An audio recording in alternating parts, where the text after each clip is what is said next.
saya, Leni Oktaviani, mahasiswa semester 4 Universitas Swadaya Gunung Jati, Fakultas Ekonomi dan Bisnis, jurusan Manajemen Sumber Daya Manusia. Pada video pembelajaran kemarin, kita telah membahas tentang Building Superior Quality Human Capital atau membangun modal manusia yang berkualitas unggul. Nah, untuk video pembelajaran kali ini kita akan membahas tentang kompetensi based learning atau pembelajaran berbasis kompetensi. Mau tahu kelanjutannya? Simak video berikut ini ya. Kompetensi based learning atau pembelajaran berbasis kompetensi.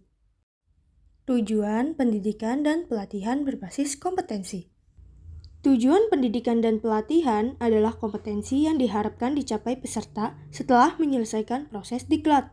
Kompetensi berbentuk kinerja atau unjuk kerja yang baik dalam bidang kehidupan atau pekerjaan. Kinerja yang baik dapat dicapai berkat kemampuan menerapkan pengetahuan, keterampilan, dan sikap perilaku. Di sini terdapat 3 pihak yang mempengaruhi kompetensi awal dan karakter awal peserta didik. Yang pertama yaitu pihak pertama. Pihak pertama adalah pihak yang paling berkepentingan dalam hasil pembelajaran di masa depan. Mereka adalah pihak yang perlu dibantu penyelenggara diklat untuk membangun cita-citanya. Kemudian yang kedua yaitu pihak kedua. Pihak kedua adalah penyelenggara diklat. Di dalamnya termasuk pengajar dan pengelola satuan pendidikan. Kemudian yang terakhir yaitu pihak ketiga. Pihak ketiga yaitu pengguna lulusan. Mereka adalah yang berkepentingan untuk mendapatkan lulusan sesuai dengan kebutuhan lapangan kerja. Kompetensi dan pengukuran hasil belajar. Akhir proses pembelajaran, pengajar, peserta diklat, dan masyarakat ingin tahu bagaimana hasil pembelajaran. Pendesain pembelajaran perlu membuat alat pengukuran yang dapat mengukur kompetensi yang dimaksud dalam tujuan pembelajaran. Pengukuran yang dinyatakan valid, dana alat ukur yang dapat mengukur sesuatu yang seharusnya diukur atau reliable. Hubungan, kompetensi, dan strategi pembelajaran. Pendesain pembelajaran diharapkan dapat melaksanakan kegiatannya secara bertahap, yaitu pertama, menentukan tahapan dan langkah kegiatan pembelajaran dengan urutan isi yang diarahkan pada pencapaian kompetensi.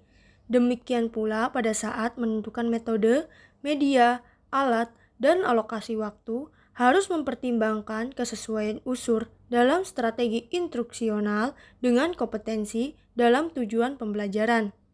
Yang kedua, pengajar melaksanakan rencana strategi pembelajaran yang telah disusun dengan memasukkan upaya pemberian motivasi sepanjang proses pembelajaran agar peserta didik memfokuskan perhatiannya pada seluruh pembelajaran.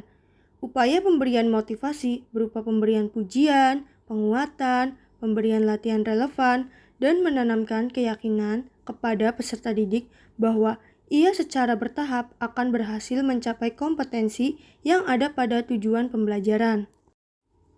Hubungan kompetensi pelajar atau fasilitator.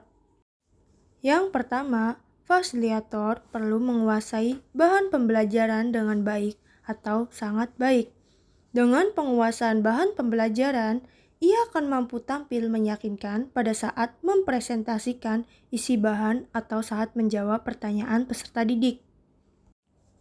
Yang kedua, fasilitator perlu terampil merancang dan melaksanakan strategi pembelajaran, meliputi tahapan pembelajaran runtut saat menyajikan isi pembelajaran, menggunakan berbagai metode, media dan alat, mengelola waktu secara efisien, motivasi penguatan, dan penghargaan sepanjang proses pembelajaran.